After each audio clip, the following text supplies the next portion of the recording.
Hola, ¿qué tal? Muy buenas tardes. Qué gusto volvernos a encontrar en este espacio de Mujeres a la Ciencia. Y más gusto el día tan especial que es este. El 8 de marzo se celebra el Día Internacional de la Mujer, un día dedicado a la lucha por la igualdad, la participación y el empoderamiento de la mujer en todos los ámbitos de la sociedad.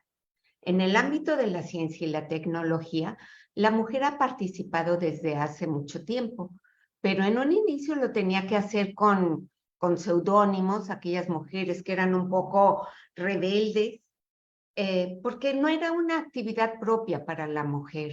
Aun con esto, las aportaciones de las mujeres han sido muy importantes y poco a poco son más, tanto en ciencia como en tecnología. Sin embargo, estas aportaciones o estas mujeres no son tan conocidas. Afortunadamente, esta situación poco a poco está cambiando y es por eso que el día de hoy tenemos el honor de tener como invitada a la doctora María Diana Lorena Rubio Navarro. Ella estudió en la centenaria Benemérita Escuela Normal del Estado de Querétaro la licenciatura en Educación Física. Estudió la maestría en Ciencias en Neurobiología y doctorado en Ciencias Biomédicas en el Instituto de Neurobiología de la UNAM en el campus Juriquilla.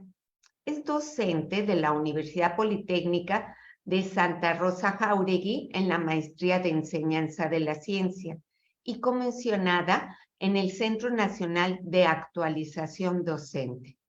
Es reconocida dentro del top 10 de las finalistas del Global Teacher Prize 2021 en asociación con la UNESCO y Fundación Berkeley, seleccionada de entre más de 8,000 nominaciones y solicitudes de 121 países del mundo. Esta mexicana ganó de entre esas 10 finalistas. Además, es ganadora, entre otras cosas, del premio Docentes Extraordinarios del National Teacher Prize México 2020, promovido por el movimiento STEM. Entonces, es un verdadero lujo contar con la participación de querida Diana en este espacio. Les recordamos que pueden hacer preguntas en el chat del Facebook y que esta plática va a quedar grabada en la página del COSIT del Facebook para que ustedes la puedan compartir o revisar.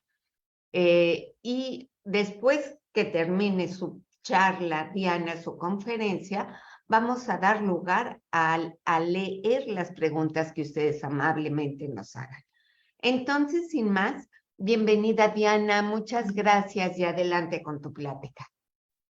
Muchas gracias, con gusto, Sara. Es un lujo para mí estar aquí con ustedes, poder dirigirme a niños, niñas, jóvenes, adolescentes y a toda la comunidad de COSIT. Es un placer para mí poder compartir con ustedes un poco de mi trayectoria en la ciencia. Voy a comenzar compartiendo unas diapositivas que tengo preparadas para ustedes. El título de la charla se llama Llegué a la ciencia por accidente y les voy a contar por qué. Yo no tuve un llamado por la ciencia, ¿no? Yo recuerdo cuando muchas veces me preguntan, ¿y por qué elegiste la ciencia? No hay algo que yo conecte con un libro, con una película o con alguien a quien vi. O sea, no tuve como ese llamado de chiquita de decir, sí, yo quiero hacer ciencia. Y es muy importante que todos lo sepamos porque podemos tener la aspiración a ser científicas. Yo cuando era pequeña, pues en realidad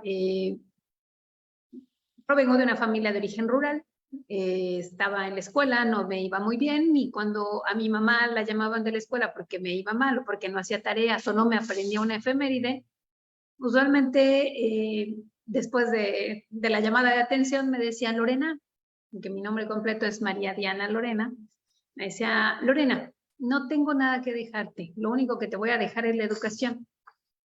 Y de esa manera mi mamá me incentivaba a continuar esforzándome por estudiar, ¿no? Al ser de escasos recursos, en muchas ocasiones, el hecho de que uno falle en la escuela pareciera como una adversidad adicional al contexto que uno tiene. El pensar que, híjole, no soy tan bueno en la ciencia, no soy tan bueno en matemáticas, estoy reprobando, no le caigo muy bien al maestro, no le entiendo. O cuando pedimos la tarea, cuando pedimos apoyo a algún compañero para que nos apoye, pareciera que no somos lo suficientemente buenos. Sin embargo, es muy importante que nosotros sepamos que no importa el origen, que nosotros podemos desarrollar esas habilidades que se requieren en la ciencia, pero además en la tecnología, en la ingeniería y en las matemáticas. Entonces, la parte de la educación era una prioridad para mis padres. Después, cuando yo cursé la preparatoria, cuando concluí, recuerdo que me acerqué con mi papá y le dije, papá, yo quiero ser ingeniera. Y me decía, oye, eso es estupendo, es una muy buena noticia, pero pues es que esa es una carrera para hombres. Diga, bueno, papá, quiero ser ingeniera en la militar. No, no, no, no, eso es peligroso, es una carrera para hombres, ¿por qué no piensas en alguna otra posibilidad? Así es de que me daba el tiempo de reflexionar sobre qué iba a hacer en el futuro, qué iba a estudiar, qué iba a elegir y por qué me daba este tiempo y por qué era muy importante en ese momento para mi familia. Soy la primera integrante de la familia en ingresar a la universidad. Entonces era como un reto, no solamente a nivel personal, sino familiar, el hecho de que me dirigieran o me guiaran hacia una carrera que yo realmente pudiera terminar. Así es de que cuando me acerqué con mi papá por segunda ocasión, porque era finalmente el que tenía los recursos, de quien trabajaba y quien tomaba las decisiones en la familia, cuando me acerqué le comenté que me quería dedicar a la medicina, me dijo, híjole, no, yo creo que no, porque pues además es muy caro, no tenemos los recursos, a lo mejor no la terminas y entonces pues va a ser complicado. Así es de que dije, ok, voy a ser mamá, voy a tener hijas, ¿por qué no estudio para ser maestra? Mi papá nos había involucrado mucho con los temas de salud, hacer ejercicio, salir a correr, y dije, bueno, voy a ser maestra, pero maestra de educación física, para no estar dentro de un aula, ¿no? Y ahora estoy más tiempo, paso mucho tiempo dentro de las aulas, porque finalmente a eso me dediqué, y ahorita les voy a platicar un poco la historia. Pero aquí fue un punto muy crucial para mí el hecho de elegir la carrera y ya al final de mi carrera comencé a encontrar cierta facilidad por temas de biomecánica, anatomía, fisiología, bioquímica y en ese sentido, al llegar a mis prácticas profesionales, recuerdo que tenía que ir a un centro de atención múltiple. Entonces, imaginen la escena en donde hay un espacio con ciertos elementos de estimulación temprana al que asisten familias, es decir, papá, mamá y un bebé pequeño que tuvo problemas durante el nacimiento, durante el periodo de nacimiento, y que están en esos espacios para que sean intervenidos con ciertas metodologías para recuperar los, digamos, los hitos que se necesitan en el desarrollo. Entonces, yo estaba ahí como practicante, yo decía, híjole, la persona que dé clases aquí, la persona que atienda a estas familias, a los niños en particular, debe de ser maravilloso, debe de saber mucho, debes tener mucho entrenamiento y cuidado y que se equivoque. Usualmente los maestros estamos frente a los estudiantes, pero sin papás, y en ese momento estaban los papás junto con el bebecito pequeño. Dije, no, y si se dan cuenta que se equivoca, pues los papás van a estar viendo y seguramente lo pueden denunciar y si lo denuncian puede perder su licencia y puede ir a la cárcel. En fin, yo me hacía toda esa serie de ideas pensando en lo relevante que era el trabajo del docente que estaba en ese momento, pero también en lo crítico, en lo crucial que era el papel de ese docente. Así es de que Cuando se acerca la persona que estaba coordinando el espacio de las prácticas profesionales, me dice, bueno, tú eres la practicante. Le dije, sí, sí, yo soy la practicante. Dice, bueno, ¿ya qué hora dar la clase? Y yo, no voy a dar la clase, yo vengo a aprender. Y me dice, no, ¿cómo crees? Tienes que dar la clase. Y dije, no la voy a dar. Pues imagínense, yo ya me hacía que la persona que se equivocara iba a ir a la cárcel, y si yo entraba, daba la clase, que no tenía elementos suficientes, si me equivocaba, pues yo ya me hacía en la cárcel sin siquiera haber salido de la universidad. Entonces me dice, bueno, vamos a hablar al coordinador de tu carrera y mientras vete con la doctora Talía.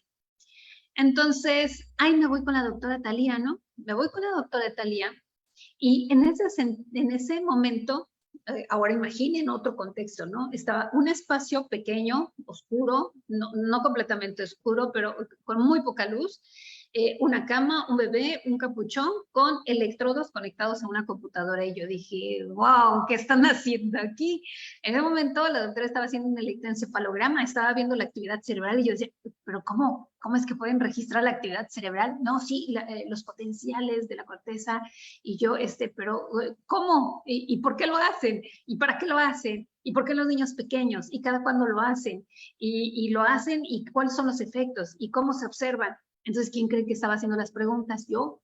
Después de que toda mi formación en la primaria, secundaria, bachillerato y en la universidad siempre había tenido miedo a hacer preguntas, bueno, en ese momento, ¡pum!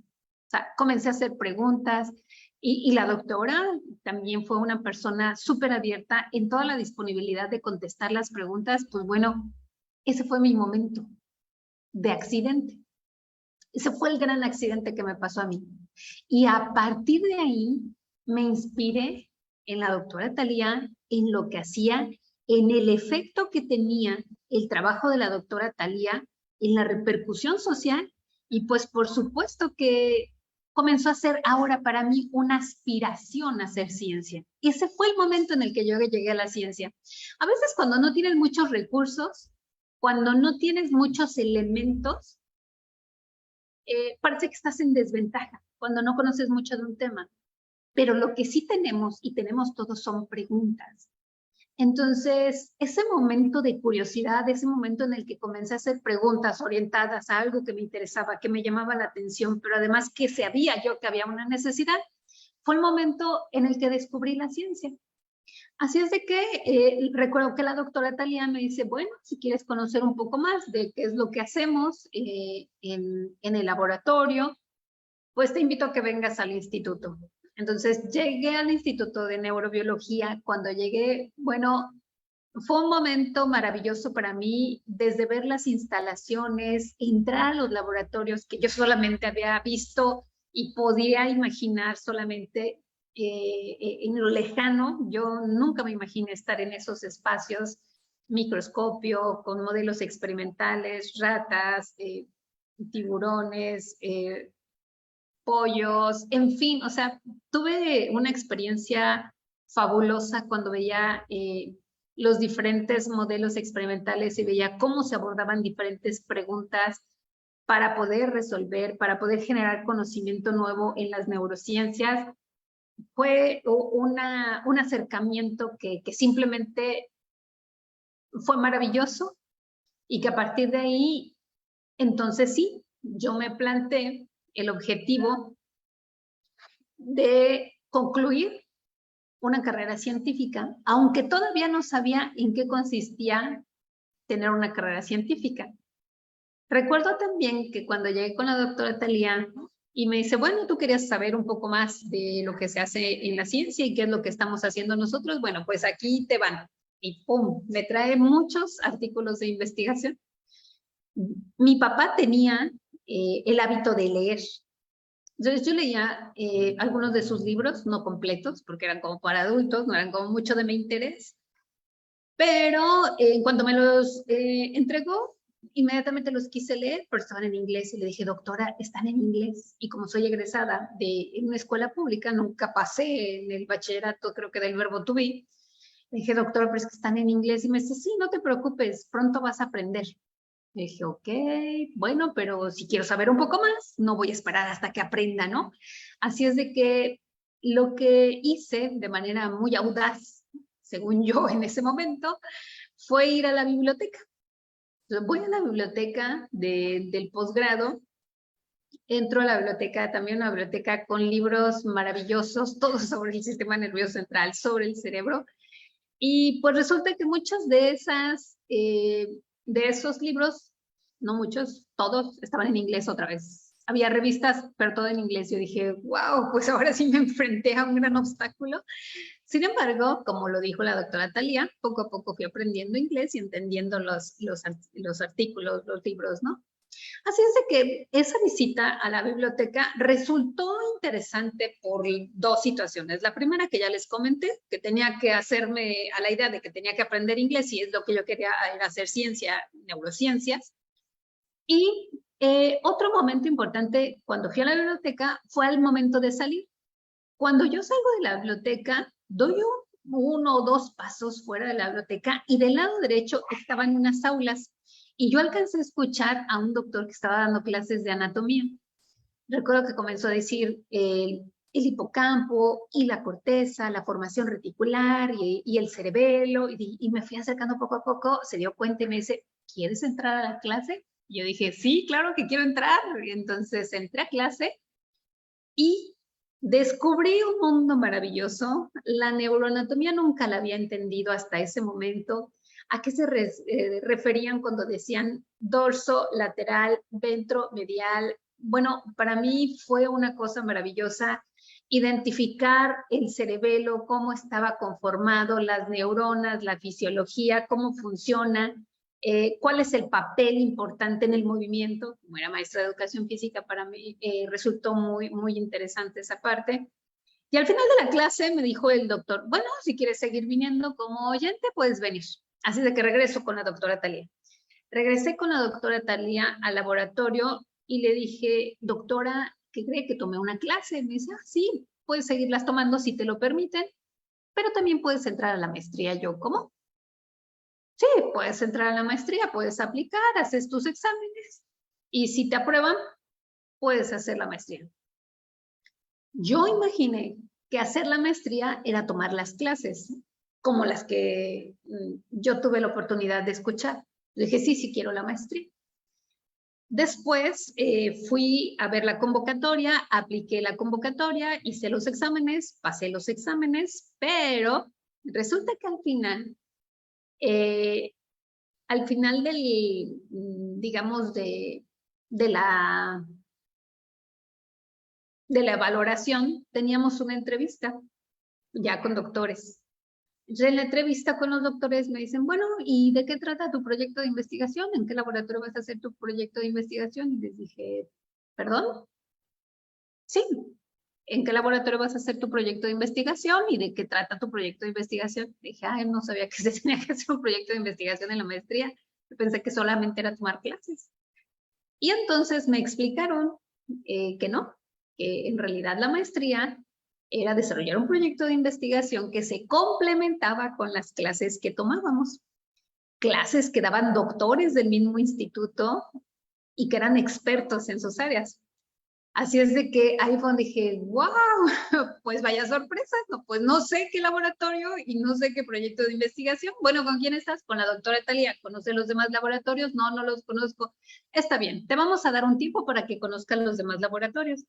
Así es de que me tomé 6 meses como un curso propedéutico y conocí los demás laboratorios. Por eso es que conocí diferentes modelos de investigación, diferentes modelos experimentales con los que se hace investigación en el instituto y conocí las líneas de investigación de cada uno de los departamentos. En esas visitas, dentro de esas visitas, recuerdo que llegué al laboratorio del doctor Manuel Salas, quien fue mi mentor y quien en realidad me formó como investigadora, quien tuvo toda la paciencia para formarme, quien fue altamente flexible conmigo. Y recuerdo que cuando llegué al laboratorio del doctor Manuel Salas, al laboratorio de neurofisiología y neurobiología del desarrollo, recuerdo que estaban haciendo una perfusión a una rata.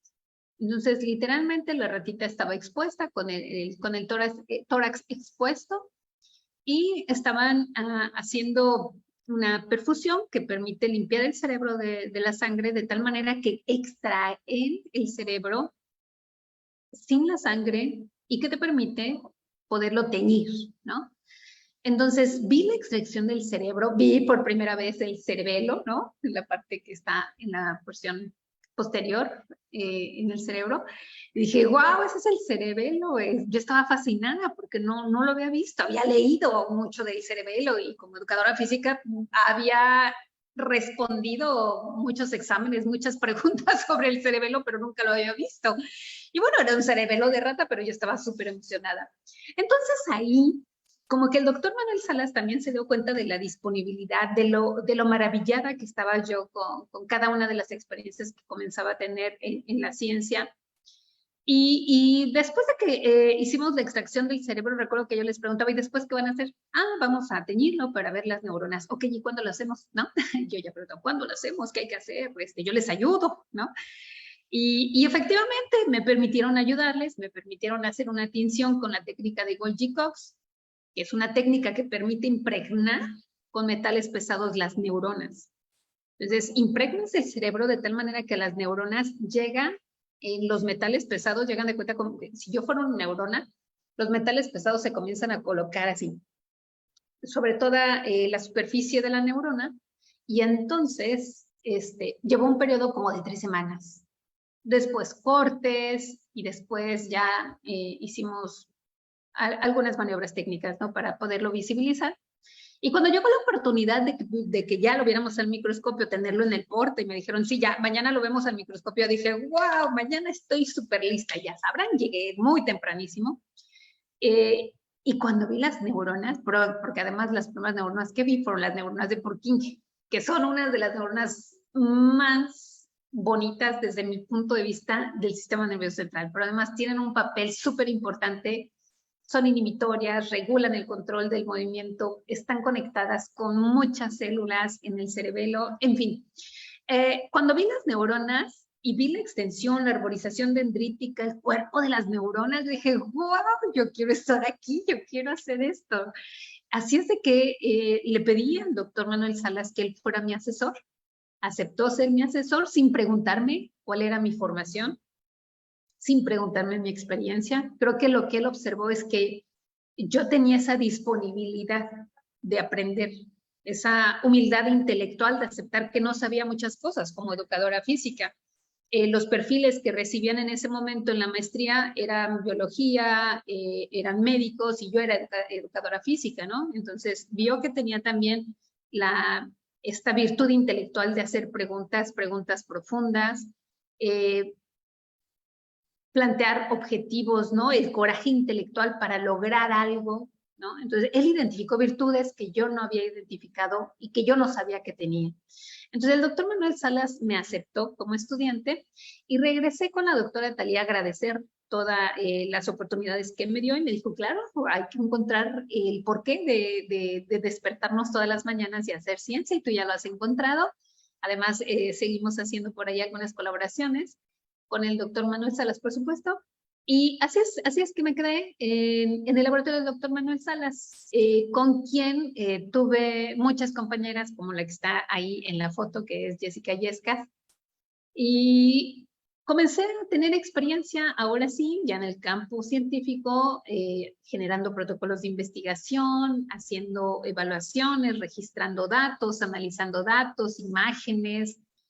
Participé de algunos foros en los que presenté a discusión los resultados que estábamos teniendo en el laboratorio, y eso es maravilloso porque la ciencia y desenvolverme en el terreno científico me permitió conocer muchas cosas que de otra manera yo no hubiera conocido, acercarme de formas diferentes al conocimiento científico, pero además interpretar la vida de una manera distinta.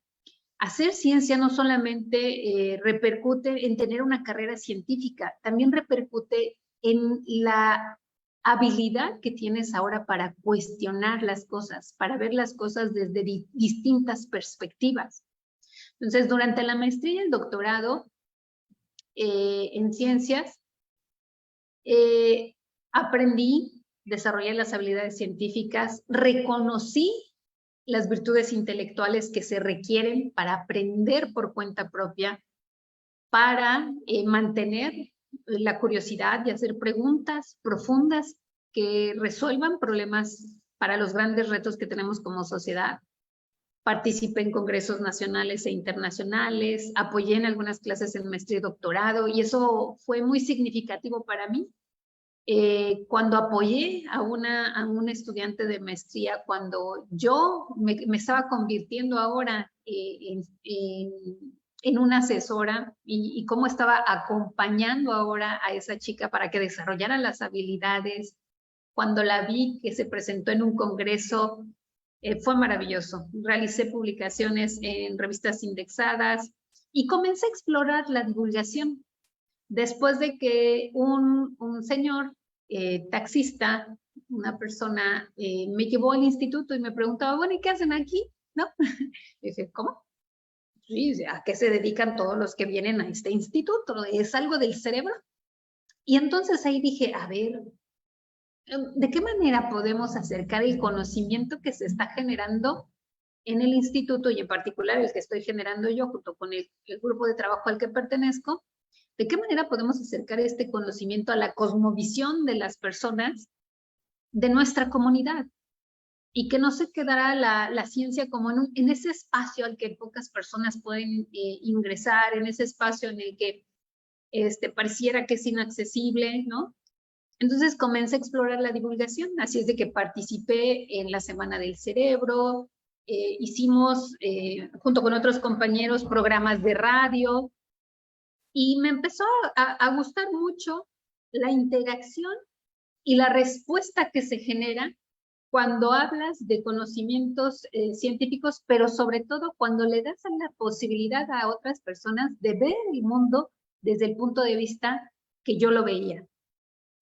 Yo cada que hablo de las neurociencias, del cerebro, de los procesos de aprendizaje, memoria, de las conductas, cómo están regidas por el cerebro, la conducta de juego, la conducta materna, la preferencia por los alimentos, cómo se modifica el cerebro asociado a las distintas etapas de desarrollo, cómo un estímulo gustativo tiene una apreciación diferente, por qué hay un recambio en los botones gustativos, en fin. O sea, yo hablaba de esas cosas y yo misma aprendía más transmitiendo. Así es de que comencé a hacer divulgación también y después, ¿qué creen?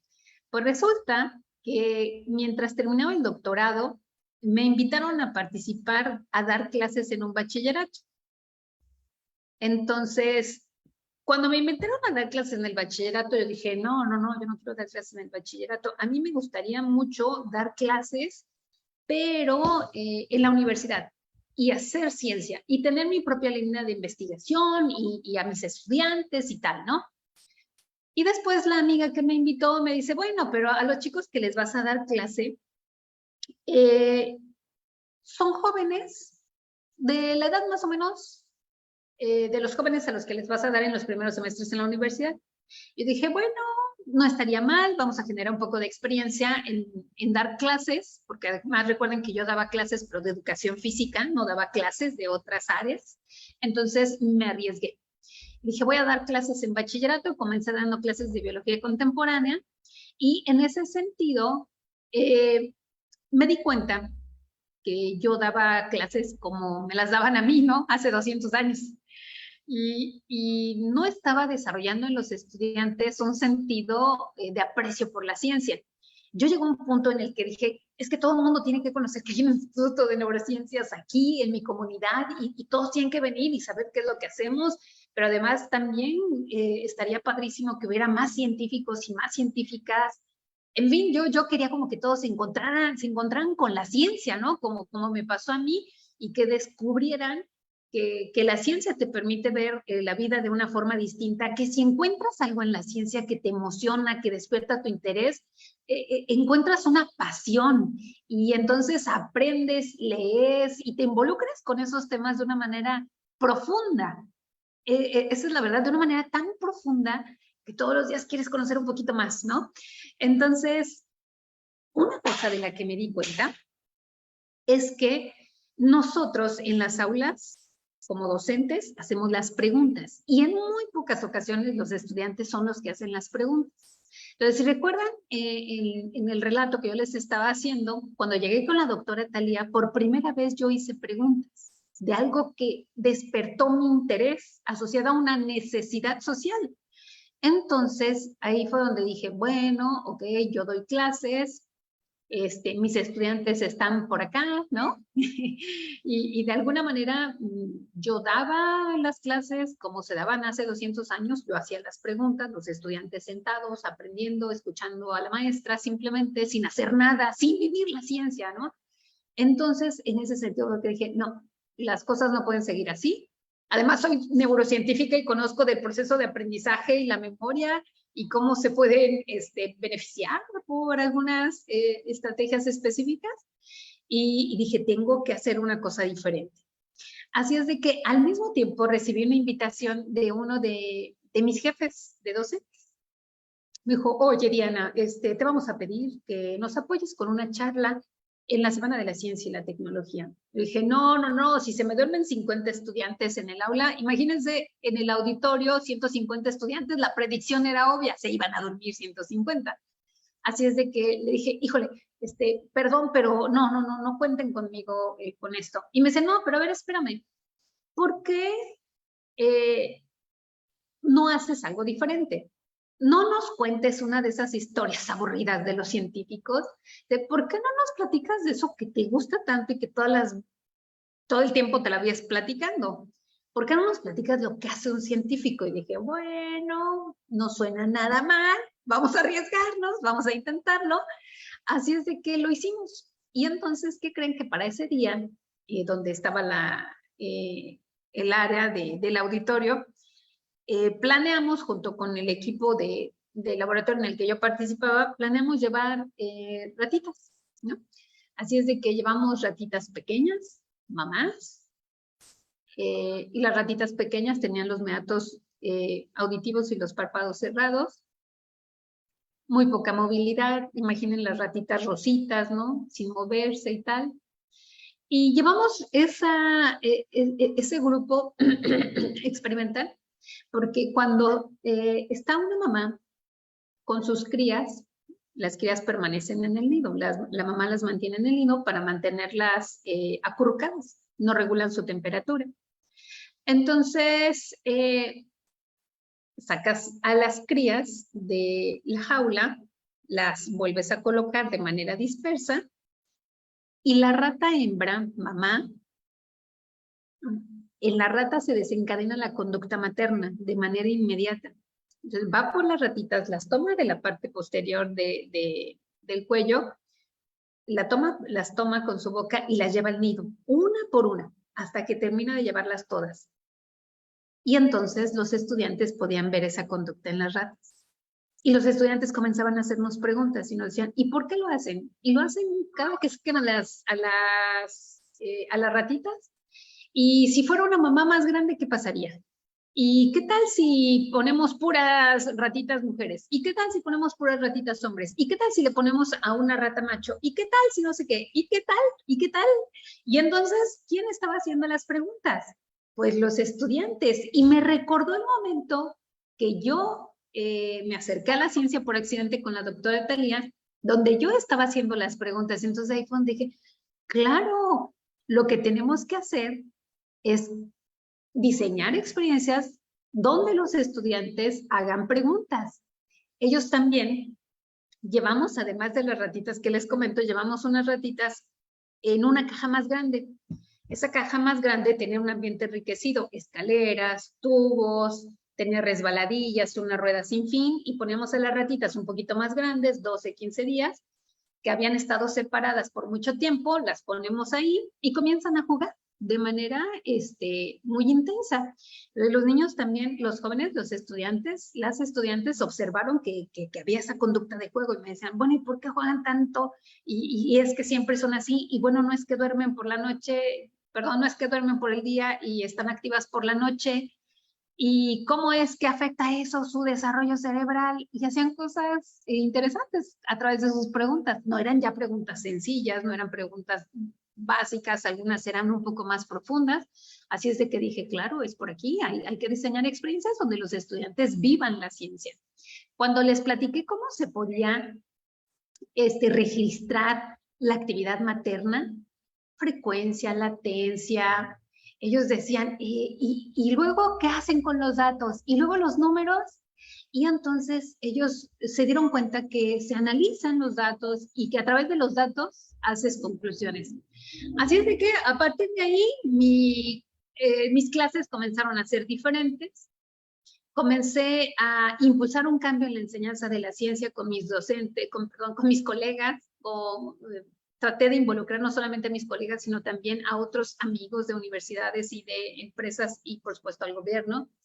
Y entonces, a partir de ahí, comencé a poner foco en las mujeres. Mis estudiantes ahora ya venían a la clase, pero ya venían como más inspirados, ¿no?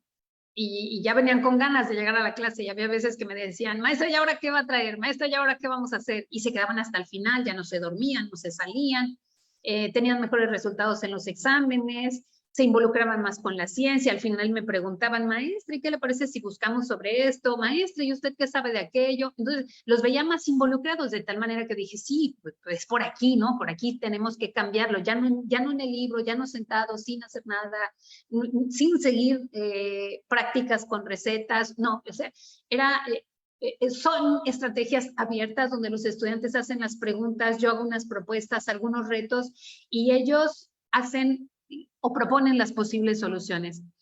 Y en muchas ocasiones cuando iba yo a representar al país en el extranjero, mis alumnas me preguntaban, maestra, ¿y ahora dónde fue? Y después de la charla cultural que nos echábamos, me decían, maestra, ¿pero verdad que usted no está casada? Y yo, sí. Bueno, no tiene hijos. Sí, tengo 2 hijas. Bueno, y entonces, ¿cómo le hace? ¿No? Y creo que esta parte de pensar que la ciencia está peleada con tener una familia y tener hijos, creo que eso me impulsó a inspirar a más niñas.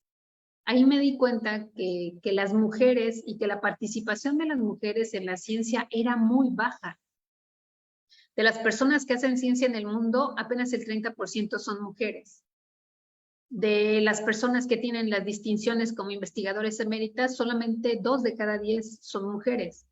Así es de que comencé a poner foco en las mujeres, comencé a insistir en que las chicas participaran, formé un club de ciencias. En ese club de ciencias los estudiantes desarrollan prototipos, participan en ferias internacionales y muchos de ellos se han colocado en los primeros lugares. Entonces, cuando íbamos al extranjero, yo me daba cuenta que siempre iba con hombres. Yo así, ¿por qué nunca vienen las niñas conmigo, no? Y nos enfrentamos a muchas barreras. Una de ellas son los papás. Otra barrera son las mismas chicas que no se creen lo suficientemente capaces para elegir carreras que tengan que ver con ciencia, tecnología, ingeniería y matemáticas, mejor conocidas como STEM. Y también las familias apoyan más a los hijos para estudiar estas carreras. El 35% de las familias apoyan a los hijos, pero apenas el 13% apoyan a las hijas. Así es de que a mí me interesaba impulsar un cambio con un foco en las mujeres y tratar de hacer este cambio inspirado en mis estudiantes. Cuando yo veía a mis estudiantes y ellos me platicaban sobre sus miedos, sus sueños, sus aspiraciones, decía, bueno, ¿y de qué manera yo puedo impulsar en este trayecto que están conmigo? ¿De qué manera puedo aportar en sus ideas, en sus sueños? Y entonces los estudiantes los comencé a ver con una apreciación diferente. Antes pensaba que mi trabajo era hacer exámenes, llegar a dar clases, dar exámenes y poner una calificación. Y ahora entiendo que la educación es una herramienta bien poderosa para poder transformar la vida de los estudiantes, sobre todo los que tenemos adversidades. Si bien hay una serie de acciones y de políticas públicas que se tienen que mejorar, en mi experiencia, la educación fue una herramienta fundamental para transformar mi trayecto de vida. La ciencia también lo fue. Entonces, a partir de ahí, pensando en mis estudiantes, comencé, insisto, a dar las clases de una manera diferente. Ahora desarrollo una comprensión profunda sobre la ciencia, sobre las grandes ideas, sobre ideas poderosas que les permitan entender que la ciencia es todo lo que nos rodea, todo lo que nos pasa día a día, poder entender esto en lo que vivimos desde los lentes de una química, de una bióloga, de una neurobióloga, y olvidarnos de memorizar, ¿no? Sino que los estudiantes se hicieran preguntas, que hubiera muchos momentos, wow, comenzaba a ver, me encanta cada que comienzo a ver a los estudiantes y comienzan con sus caritas así, con razón. Entonces, todas esas eran señales muy buenas para mí que me indicaban el rumbo. Así de que yo agradezco a todas mis estudiantes, a todos mis estudiantes que me han dictado como por dónde irme. Y entonces los estudiantes ya no hacían las actividades porque lo tenían que hacer, ¿no? Recuerdo que en muchas ocasiones me decían, maestra, ¿así quiere el trabajo? Maestra, ¿qué va a venir en el examen? Como esperando que todo lo tuviera yo, ¿no? Cuando en realidad en la escuela y dentro de la ciencia aprendemos todos, aprendemos juntos. Comenzaron los estudiantes a tener más interés, a entender más los conceptos de la ciencia y a tener una autoconcepción diferente sobre la capacidad que ellos tienen para elegir una carrera en la ciencia, en la tecnología, en la ingeniería y en las matemáticas. Entonces, de pronto que se me aparece este dato, ¿no? Según las pruebas PISA, 2 de cada 100 jóvenes logran desarrollar actividades de alta complejidad para desarrollarse y ocupar posiciones de liderazgo en la ciencia o en otros campos. Y dije, no, a ver, de 100 estudiantes que yo tenga solo 2, ¿por qué ocurre eso? ¿Qué puedo hacer yo para que más jóvenes estén en estas posiciones de liderazgo o desarrollen las competencias, perdón, las actividades de alta complejidad cognitiva? ¿De qué manera yo soy maestra de ciencias? ¿Yo qué voy a hacer por mis estudiantes en las aulas? Y entonces mi nuevo propósito era que los estudiantes hicieran las cosas de una manera diferente, que identifiquen lo que les gusta, lo que les apasiona, que se comprometan con sus trayectos y yo acompañar ahora los trayectos a través de mis contenidos, a través de las experiencias que yo diseñaba para ellos. ¿Qué fue lo que comenzamos a observar que se logra con esta nueva pedagogía? Pues los estudiantes participan más, construyen su propio conocimiento, desarrollan el pensamiento científico.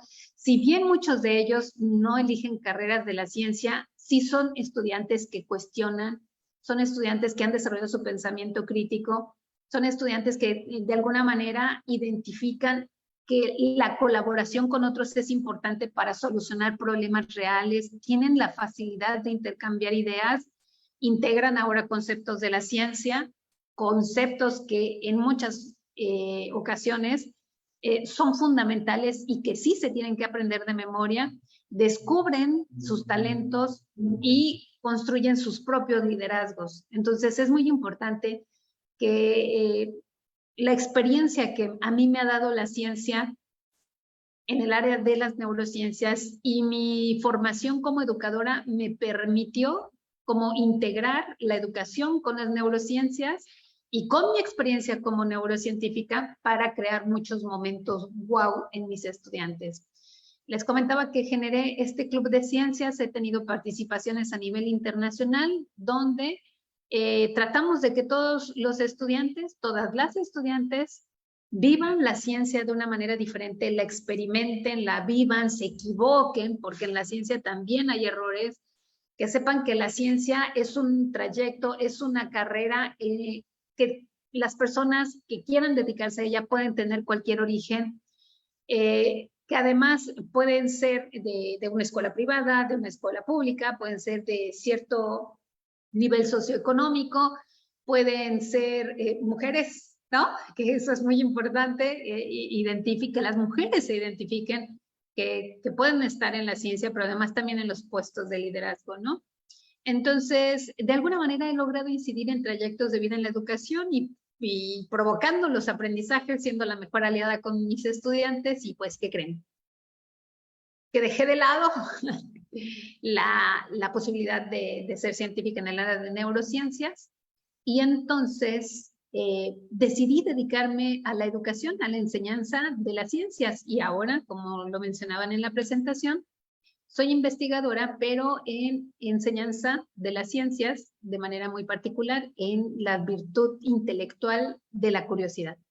Entonces trato de que a través de esta investigación que hago, los estudiantes tengan una formación integral, identifiquen las virtudes intelectuales de manera muy particular, que identifiquen la curiosidad como una virtud que les permite aprender por sí mismos, que es la virtud intelectual además más importante para el desarrollo de las otras virtudes, que les va a permitir desarrollar las competencias del siglo XXI.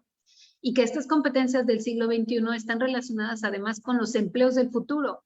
El reto para ustedes es que van a enfrentar empleos que aún no existen, pero está claro que su base será científica y tecnológica.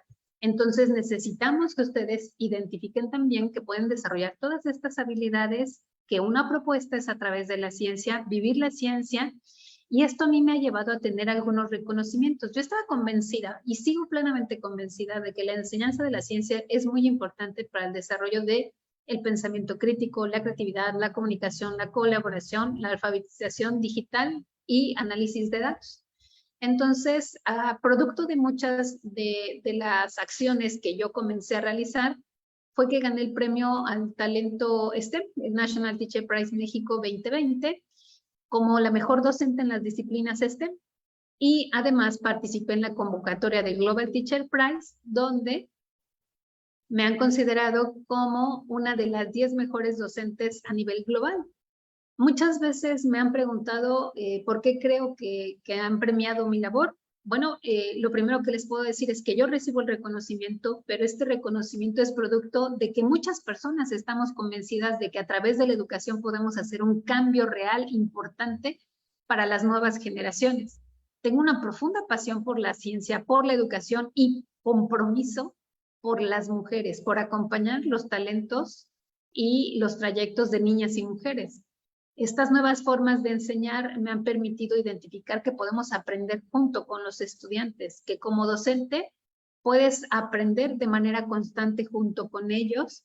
Por supuesto que las redes de colaboración han sido muy importantes, el aporte que he realizado a otros docentes, a otras docentes, pero producto de que a mí me gustaría que no les pasara lo que me pasó a mí, ¿no? Que incluso como docente yo no creía nunca que pudiera recibir algún reconocimiento.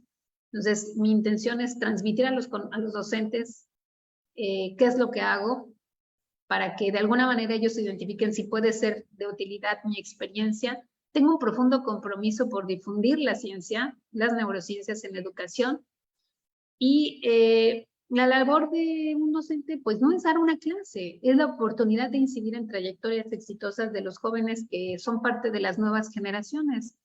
Entonces, yo llegué a la ciencia por accidente, como ya se los platiqué, pero ustedes pueden hacer de la ciencia un proyecto de vida. Si yo lo logré, en las adversidades que yo estuve, con las condiciones que yo tuve, estoy segura que tú también lo puedes hacer.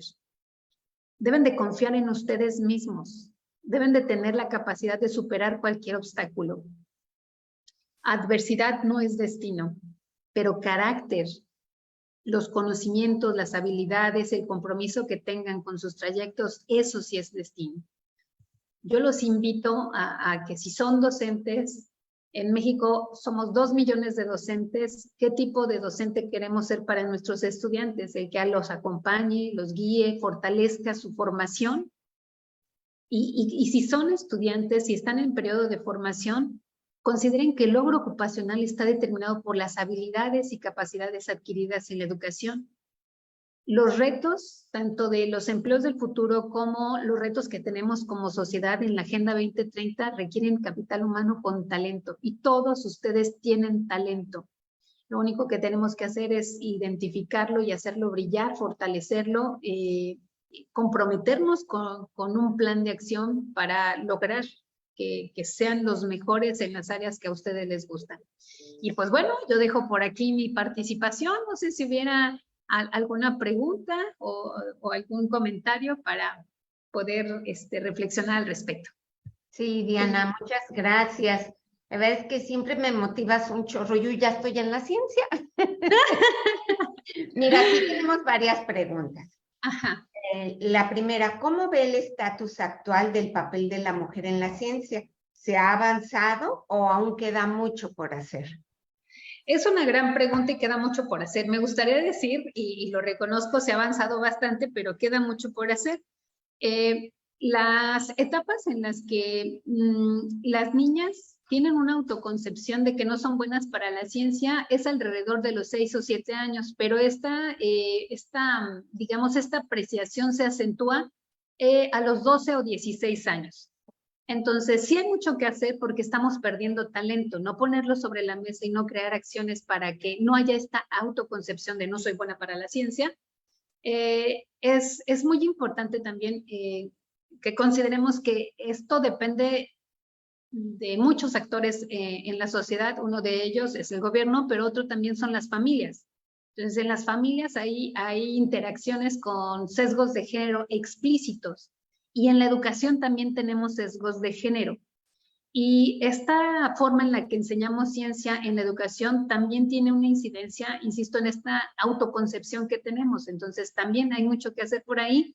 Científicas como la doctora Sara, como muchas otras científicas, y el papel que ellas tienen ahora en puestos de liderazgo es muy importante. Ellas ahora son inspiración como líderes en estas áreas, entonces necesitamos que más niñas conozcan que hay mujeres en la toma, en puestos de toma de decisiones y que ellas se identifiquen en estos trayectos.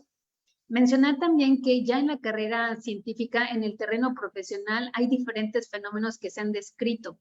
Uno de ellos es el techo de cristal. Las mujeres, hay muy pocas mujeres en los puestos jerárquicos más importantes en las instituciones y esto es debido precisamente a algunos obstáculos que tenemos como mujeres. Y estos obstáculos a veces son barreras que no son visibles y que están asociados a los sesgos de género que tenemos en la sociedad. Entonces, creo que también ahí hay un área de oportunidad importante. Ahora, en muchos puestos, no solamente de la ciencia, sino también ya hablando en la industria, muchos puestos gerenciales o los altos puestos están restringidos a los hombres y las mujeres en muchos casos están sesgados hacia los puestos directivos. Entonces se comienza a describir un fenómeno adicional que le llaman las paredes pegajosas, además del piso pegajoso, puesto que las mujeres comienzan a poner toma de decisiones, pero en puestos como administrativos, no de innovación, no de desarrollo, no de toma de decisiones. Entonces, es muy importante también señalar que eso está asociado a la brecha salarial. Entonces, si estás en puestos directivos, el ingreso en los salarios es mayor y esto se acentúa en las áreas de tecnología. En las áreas de tecnología todavía hay hay una brecha mayor. Entonces, creo que hay muchas cosas que hacer, pero insisto, desde todos los actores, familias, la educación formal, la no formal y los organismos incluso no gubernamentales también podemos incidir en que las mujeres tengan mejores oportunidades, acompañemos los talentos y que puedan vivir la ciencia de una manera diferente. Oye, ¿y esta brecha de género se da igual en todo el mundo o en los países latinos es mayor? Qué buena pregunta, Sara. La media en todo el mundo es la participación de la mujer un 30%. Sin embargo, sí hay países que tienen mayor participación de la mujer. En Latinoamérica, por ejemplo, Brasil es un país que tiene un gran porcentaje de mujeres, yo diría que casi 50-50, porque no recuerdo bien el dato. Sin embargo, sí hay sesgos de género en el terreno global. En el terreno global y el promedio sí es menor participación de la mujer en estos espacios. Oye, otra pregunta. ¿Por qué es importante desarrollar la formación en las áreas STEM, en las juventudes mexicanas y sobre todo en las mujeres? Es muy importante, número uno, porque con la educación tradicional se autodescartan. Entonces, si hemos hecho intervenciones en las que acercamos la ciencia, la tecnología, la ingeniería y las matemáticas de una manera diferente, y eso tiene una repercusión en la elección profesional. El hecho de que tengan una mala experiencia en las ciencias, en la matemática, implica que ellas dicen, no, no, no, yo ya no quiero nada que tenga que ver con matemáticas, con ciencia, con ingeniería, yo algo que no tenga nada que ver con eso, ¿no? Se autodescartan para estas carreras que son importantes porque son las que tienen mayor potencial de desarrollo para los empleos del futuro. Entonces, tienen mayor potencial de desarrollo para estos empleos del futuro, desarrollan el talento de la ciencia y la tecnología que se requiere para estos nuevos empleos, pero además está asociado al ingreso que puedan tener. El ingreso que puedan tener puede estar relacionado también con el bienestar para la mujer, para las familias y para las comunidades. Y por último, ¿qué mensaje les puedes dar a las chicas que están indecisas de estudiar una carrera científica? Híjole, yo les diría que busquen esta parte aspiracional. En muchas ocasiones no tienen como ese llamado de la ciencia, pero la ciencia es fantástica, es fabulosa, y yo creo que compartes esa parte conmigo, Sara. Conocer de algo que te guste, algo que te apasione, algo que te maraville, encuentras, quieres conocer más, quieres descubrir, quieres hablar de eso todo el tiempo, vives de una manera diferente la vida cuando eres una científica. Entonces yo las invitaría a que platiquen con mujeres científicas. Muchas mujeres que hacemos ciencia estamos abiertas completamente a compartir nuestras experiencias. No tengan temor, a veces lo van a sentir, pero tranquilas, es normal. Pero siempre vamos a estar otras mujeres que podamos orientarlas, apoyarlas, darles un poco de aliento. Construyan esas redes de apoyo que se necesitan también para poder no solamente ingresar, sino mantenerse y egresar de estas áreas. Construyan esas redes de apoyo y no están solas, estamos aquí también para apoyarlas, para contar nuestra experiencia y para que de alguna manera podamos acompañarlas también en el trayecto, ¿no? Porque creo que eso es una cosa también muy, muy importante. Sepan que la ciencia la hacemos mujeres reales, como ustedes, como yo, y somos personas que cuando hacemos y descubrimos eso que nos gusta, podemos aportar y hacer cambios importantes para el mundo. Sí, seguir como las emociones, ¿verdad? Sí. Aquello que te hace feliz, pues éntrale. No quiere decir que no vas a tener obstáculos, pero si tienes tu meta muy fija a donde quieres llegar, vas a encontrar esta red de apoyo. No está ahí disponible, libre, sino la construyes, va saliendo, te das cuenta que hay una red de apoyo, ¿verdad? Así es, sí, siempre va a haber, pero también tenemos que alzar la voz de eso que queremos, de eso que nos gusta. Buscarla, Exacto, claro. así Y vas es. a encontrar, decía alguien, te encuentras angelitos en el camino. Así es, sí. Esta es la red de apoyo. Diana, pues mil gracias. Ven qué interesante es su plática, su vivencia. ¿Cómo no te va a motivar? Recuerden que queda grabada esta plática y que vamos a tener a Diana en septiembre dando nuevamente un taller para maestros, taller de STEM, para que esto que se oye como muy novedoso y que da miedo acercarse, lo hacemos de alguna manera entonces para entrarle más de lleno, ¿no? Pues Leo, ¿qué nos tienes por ahí? El gobierno de Baja California Sur y la Secretaría de Educación Pública a través del Consejo Subcaliforniano de Ciencia y Tecnología, COSIT, y en colaboración con el Programa de Acercamiento de la Ciencia a la Educación, el PASE, otorgan el siguiente reconocimiento a la doctora María Diana Lorena Rubio Navarro por su participación dentro del programa Mujeres a la Ciencia como parte de las jornadas de pláticas científicas, programa dirigido especialmente a jóvenes sudcalifornianos y sobre todo en este Día Internacional de la Mujer. Muchas gracias, Diana, muchas felicidades y Baja California Sur es tu casa, por acá nos vemos pronto. Seguro, muchas gracias, con gusto, que estén muy bien y que tengan una excelente tarde, que tengan mejor día para todas las mujeres.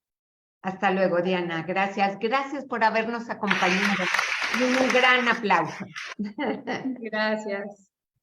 Hasta pronto.